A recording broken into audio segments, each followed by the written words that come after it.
Bismillahi, Assalamualaikum warahmatullahi wabarakatuh. Alhamdulillahillazi amarona wa ujabana bil ibadah. Wassalatu wassalamu ala rasulillahi sayyidina Muhammad ibn Abdillah. La hawla wa la quwata illa billah. Rabbi israh li sadri wa yassir li amri wa hlul 'uqdatam min lisani yafqahu qawli, amma ba'du.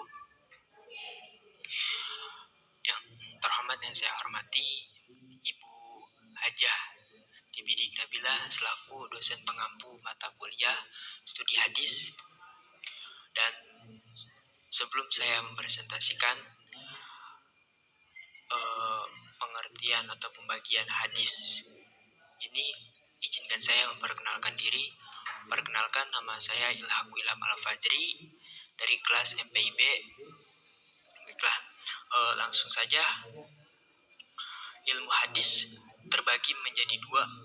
Yang pertama ada ilmu hadis riwayah, dan yang kedua ada yang namanya ilmu hadis diroyah. Adapun pengertian ilmu hadis riwayah adalah hadis Nabi Shallallahu Alaihi Wasallam dari segi periwayatan dan pemeliharaannya. Hal tersebut mencakup yang A. Cara periwayatan hadis. Yang dimaksud cara periwayatan hadis adalah baik dari segi cara penerimaan dan demikian juga cara penyampaiannya dari seorang perawi kepada perawi yang lain. B. Cara pemeliharaan hadis. Adapun cara pemeliharaan hadis yaitu dalam bentuk penghafalan, penulisan, dan pembukuannya, atau yang sering kita kenal dengan pembukuan ini adalah sahifah. Sedangkan tujuan dari ilmu ini adalah pemeliharaan terhadap hadis Nabi Shallallahu Alaihi Wasallam agar tidak lenyap dan sia-sia, serta terhindar dari kekeliruan dan kesalahan dalam proses periwayatannya atau dalam penulisan dan pembukuannya. Dengan demikian, hadis-hadis Nabi Shallallahu Alaihi Wasallam dapat terpelihara kemurniannya dan dapat diamalkan hukum-hukum dan tuntunan yang terkandung di dalamnya. Yang hal ini sejalan dengan perintah Allah Subhanahu wa taala agar menjadikan Nabi Shallallahu Alaihi Wasallam sebagai ikutan dan suri tauladan dalam kehidupan ini. Gitu kan. Dan ilmu hadis riwayah ini terbagi menjadi dua. Yang pertama ada hadis riwayah bil lafzi, dan yang kedua ada hadis riwayah bil makna. Adapun pengertian hadis riwayah bil lafzi ini meriwayatkan hadis sesuai dengan lafaz yang mereka terima dari Nabi Shallallahu Alaihi Wasallam dan mereka hafal lafaz dari Nabi tersebut. Atau dengan kata lain, meriwayatkan dengan lafaz yang masih asli dari nabinya, gitu kan, Nabi Shallallahu Alaihi Wasallam. Riwayat hadis dengan lafaz ini sebenarnya tidak ada persoalan sebetulnya, gitu kan, artinya tidak ada permasalahan, gitu kan, dengan riwayat hadis ini, karena sahabat Nabi menerima langsung dari Nabi baik melalui perkataan maupun perbuatan, dan pada saat itu sahabat langsung menulis atau menghafalnya. Hal ini dapat kita lihat pada hadis-hadis yang memakai lafaz-lafaz sebagai berikut, gitu kan. Yang pertama ada hadis sahabat ini ya. Kata sahabat, saya mendengar Rasulullah SAW, artinya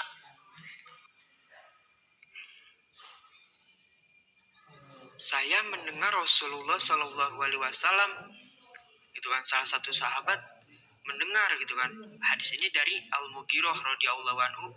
Ia berkata, aku mendengar Rasulullah Shallallahu Alaihi Wasallam bersabda, sesungguhnya dusta atas namaku itu tidak seperti dusta atas nama orang lain, dan barang siapa dusta atas namaku dengan sengaja, maka hendaknya ia menempati tempat duduknya di neraka. Hadis riwayat Muslim dan lain-lainnya. Dan ada pula sahabat mendengar menceritakan kepadaku Rasulullah Shallallahu Alaihi Wasallam. Artinya telah bercerita kepadaku Malik dari Ibnu Syihab, dari Humaydi bin Abdurrahman, dari Abi Hurairah, bahwa Rasulullah Shallallahu Alaihi Wasallam bersabda, siapa yang beramadan dengan iman, dengan siapa yang beramadan dengan iman dan mengharap pahala, maka dihapus dosa-dosanya yang telah lalu. Hadis ini yang menggunakan lafaz-lafaz di atas memberikan indikasi bahwa para sahabat langsung bertemu dengan Nabi Shallallahu Alaihi Wasallam dalam meriwayatkan hadis. Oleh karenanya, para ulama menetapkan hadis yang diterima dengan cara itu menjadi hujjah dengan tidak ada khilaf. Baik, lanjut kepada hadis riwayah bil makna. Hadis riwayah bil makna ini meriwayatkan hadis dengan makna. Yang dimaksud dengan hadis dengan makna adalah meriwayatkan hadis dengan maknanya saja, sedangkan redaksinya disusun. Sedangkan redaksinya itu hadis dengan maknanya ini, redaksinya itu disusun sendiri oleh orang yang meriwayatkan. Atau dengan kata lain, apa yang diucapkan oleh Rasulullah hanya dipahami maksudnya saja, lalu disampaikan oleh para sahabat dengan lafaz atau susunan redaksi mereka sendiri. Hal ini terjadi dikarenakan para sahabat tidak sama daya ingatannya, ada yang kuat dan ada pula yang lemah. Di samping itu kemungkinan masanya sudah lama sehingga yang masih ingat hanya maksudnya, sementara apa yang diucapkan Nabi sudah tidak diingatnya. Artinya sahabat ini mendengar tidak sepenuhnya kata-kata dari Nabi, tapi sahabat ini paham atau mengerti maksud Nabi gitu kan.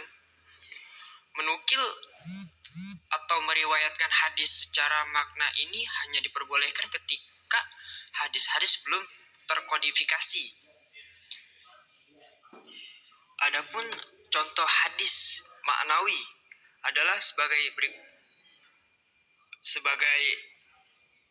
artinya ada seorang wanita datang menghadap Nabi Shallallahu Alaihi Wasallam yang bermaksud menyerahkan dirinya untuk dikawin kepada beliau.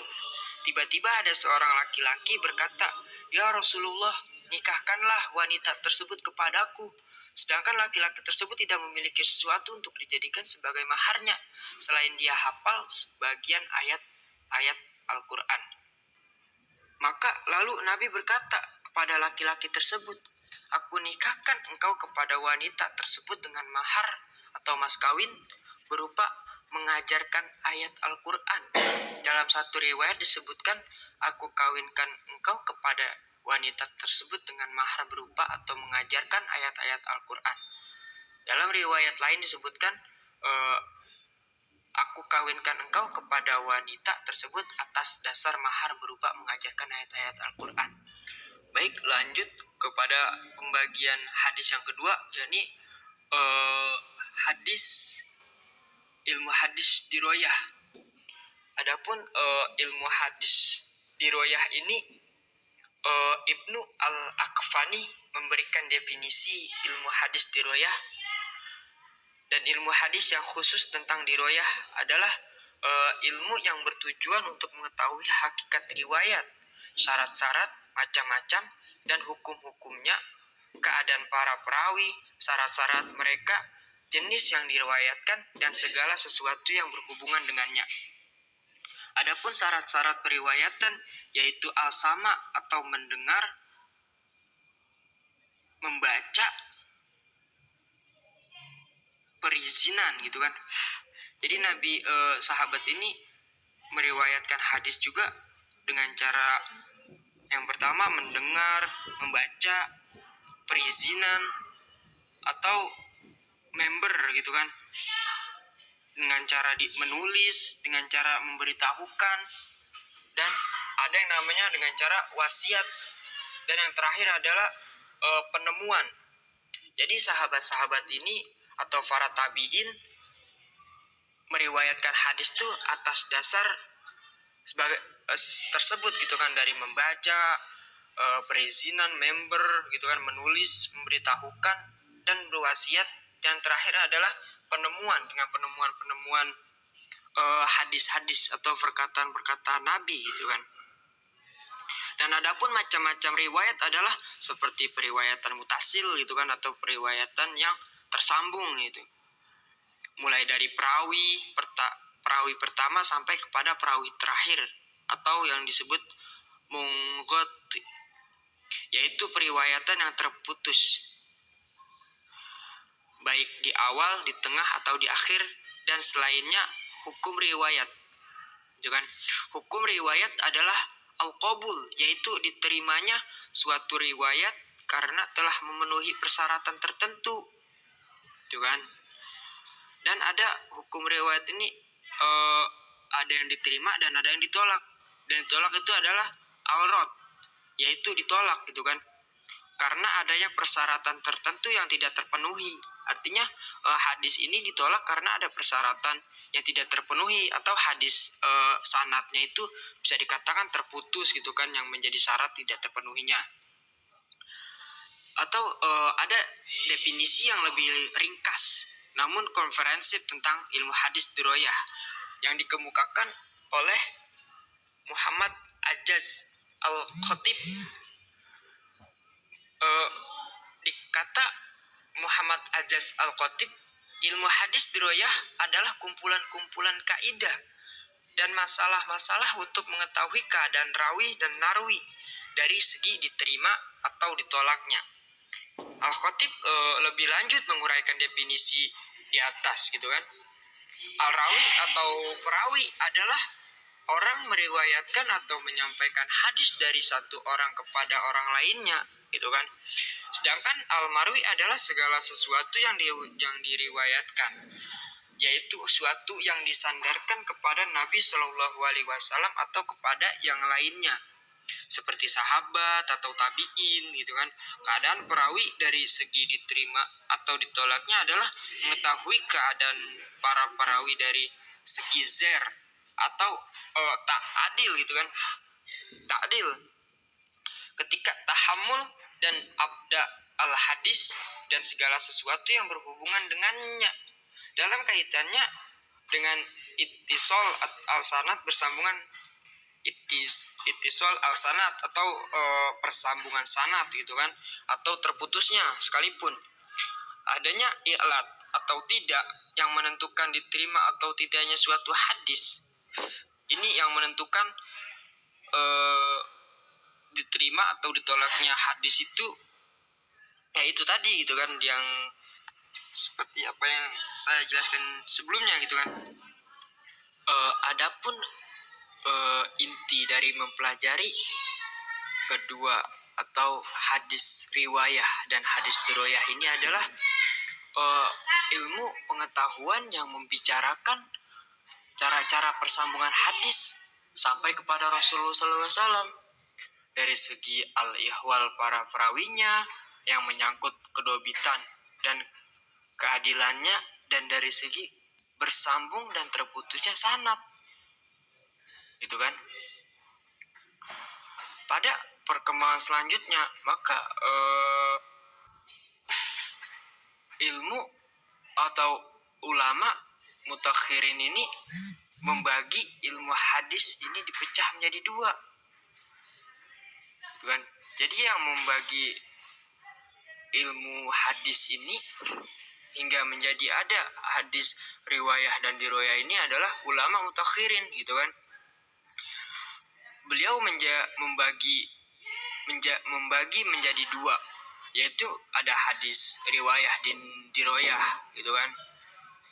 Sedangkan yang kita sama-sama ketahui yang saya jelaskan tadi atas, ilmu hadis diroyah itu kan ilmu yang mempelajari hadis-hadis yang disandarkan kepada Nabi gitu kan.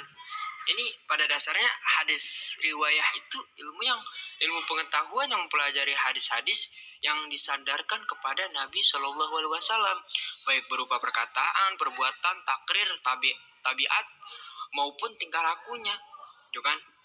Yang bagaimana Ibnu Al-Aqfani memberikan definisi ilmu hadis diroyah, Dan ilmu hadis yang khusus tentang riwayah adalah ilmu yang bertujuan untuk mengetahui hakikat riwayat, syarat-syarat macam-macam dan hukum-hukumnya seperti apa yang saya tadi jelaskan, gitu kan, dan keadaan perawi, syarat-syarat mereka, jenis yang diriwayatkan, dan segala sesuatu yang berhubungan dengannya, gitu kan. Baiklah, mungkin ini saja yang dapat saya presentasikan. Kurang lebihnya mohon maaf apabila ada kata yang kurang berkenan. Mohon dibukakan pintu maaf yang seluas-luasnya. Saya akhiri. Wallahul muwaffiq ila aqwamit thoriq. Wassalamualaikum warahmatullahi wabarakatuh. Terima kasih.